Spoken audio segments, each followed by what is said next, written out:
बिस्मिल्लाहिर्रहमानिर्रहीम। अस्सलाम वालेकुम रहमतुल्लाहि व बरकातुहू।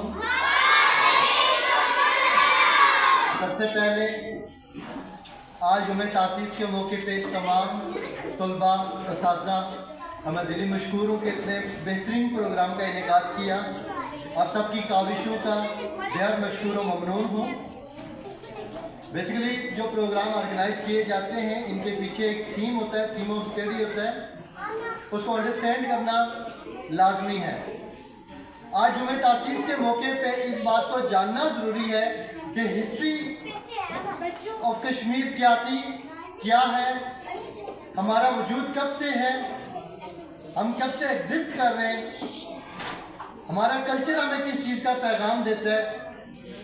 गो के हमने अलहाके पाकिस्तान किया लेकिन स्टेट अपना वजूद कायम व दायम रखती है। यूँ आज़ाद जम्मू और कश्मीर एक स्टेट के नाम से दुनिया भर में जाना जाता है।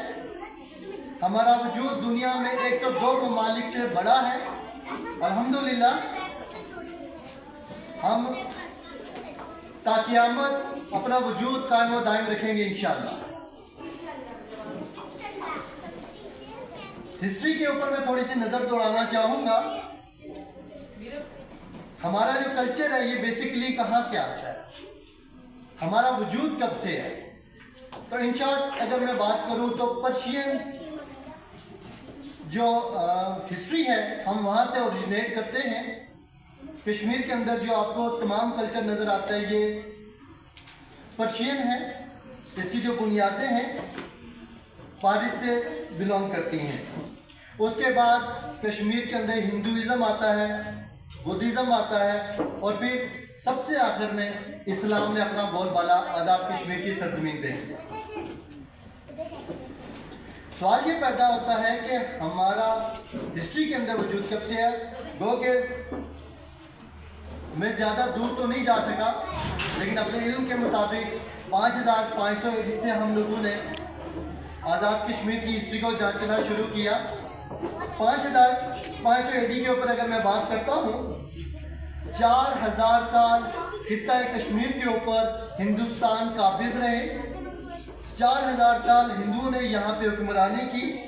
उसके बाद 1200 साल यहाँ पे बुद्धिज़्म रहा।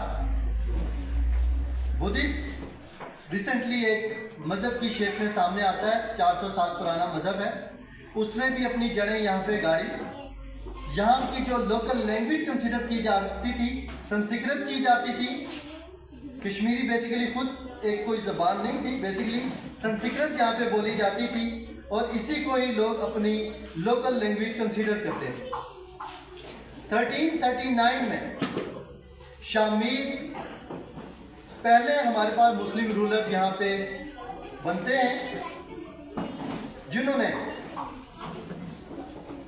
यहाँ पे हुक्मरानी की बुनियाद डाली। 5 सदियाँ खित्ता कश्मीर के ऊपर इन्होंने हुक्मरानी की मुसलमानों ने, जिसमें मुग़ल एम्पायर ने 1586 से लेके 1751 तक हुकूमत की और फिर उसके बाद यहाँ पे अफ़गान आ गए। अफ़गानियों ने यहाँ पे हुकूमत अपनी कायम की जो कि 1711 से लेके 1819 तक था। उसके बाद यहाँ पे हुक्मरानी करने के लिए सिखों ने अपनी जलगार का दावा बोला और यहाँ पे आके काबिज हो गए, हुक्मरानी की और यूँ वो एंग्लो वार के सिलसिले में आगे बढ़ती गई। और फिर एंग्लो वार चूँकि हम हार चुके तो यहाँ पे राजा गुलाब सिंह ने 75,000 नानकशाही सिखों के इवज़ जो हिस्सा उससे चला गया था उसने वो दोबारा खरीदा और यूँ उसने अपने स्टेट का वजूद कायम व दायम किया। हिस्ट्री में एक दफ़ा एक चीज़ को रिपीट किया जाता है कि 75,000 नानकशाही में राजा गुलाब सिंह ने कश्मीर खरीदा, तो ये बात गलत है। 75,000 नानकशाही में उसने अपनी स्टेट को मज़ीद बढ़ाया जो कि हिस्सा उससे सिखों से चला गया था और उसने 75,000 नानकशाही ब्रिटिश गवर्नमेंट को देते हुए वो हिस्सा सारा आज़ाद कश्मीर स्टेट के अंदर जम कर। हमारे पास इस्लाम का बोलबाला कब होता है? बेसिकली हमारे पास सबसे पहले जो सूफ़ी सेंट आते हैं वो है सैयद शरीफुद्दीन अक्का, जिनको बुलबुल शाह के नाम से भी जाना जाता है, और वो कश्मीर में 1324 AD में आते हैं और इस्लाम की बुनियाद रखते हैं। और उनका बोया हुआ भी आज अल्हम्दुलिल्लाह पूरा खित्ता आज़ाद कश्मीर के अंदर इस्लाम का बोलबाला का।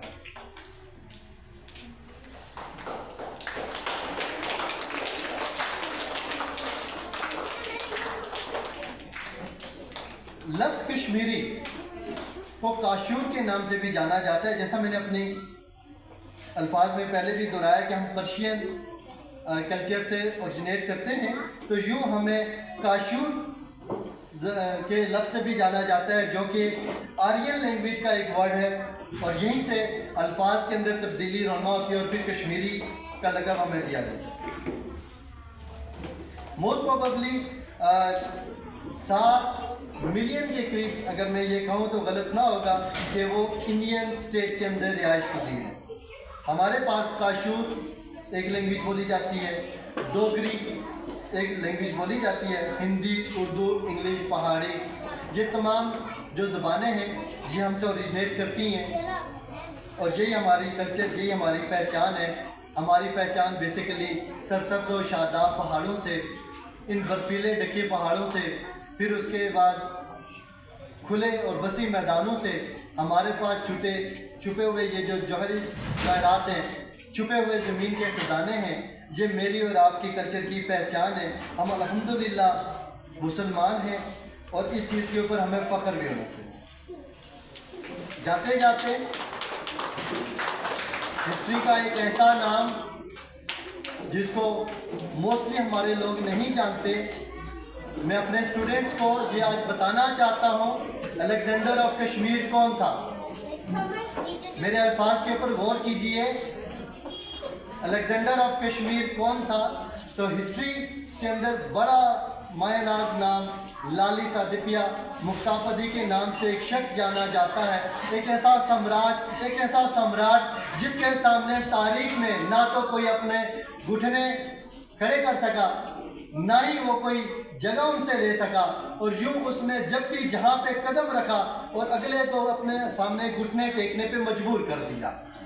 ललितादित्य मुक्तापदी के नाम से एक शख्स जिसको अलेक्जेंडर ऑफ कश्मीर का नाम दिया गया, वो मेरी और आपकी पहचान है। वो कि वो एक हिंदू साम्राज्य था, लेकिन वो कश्मीर से बिलोंग करता था, जिसने कजाकिस्तान से लेके अफगानिस्तान, भूटान, नेपाल, पाकिस्तान, हिंदुस्तान, ये सारे इलाके उसने अपने ज़ेरे कब्ज़ा किया और एक बड़ी कश्मीर की स्टेट को वजूद में लेके आया। लेकिन तारीख गवाह है, ना तो उसको कोई मार सका, ना ही वो मरा, ना ही उसका वजूद इस दुनिया में किसी को नज़र आया। सवाल ये पैदा होता है कि अलेक्जेंडर ऑफ कश्मीर गया तो गया कहाँ। हिस्ट्री उसके ऊपर ये बात करती है। हिंदुस्तान की एक स्टेट केरला, जो कि बहुत खूबसूरत है, उसने उसकी जब खूबसूरती का नाम सुना तो उसकी तलाश में वो निकल पड़ा, और यूँ जब वो उन सरजमीनों पे गया, वहाँ पे उसने अपनी हुकूमत को कायम किया और फिर वो वहाँ से गायब हो गया। वल्लाह आलम वो कहाँ गया, कैसे गया, इतना बड़ा सम्राट, ज़मीन खा गई, आसमान निकल गया, किसी को कोई इल्म नहीं, लेकिन अपने पीछे वो एक बड़ी सल्तनत को छोड़ गया, जिसको कश्मीर का स्टेट उसने डिक्लेयर किया।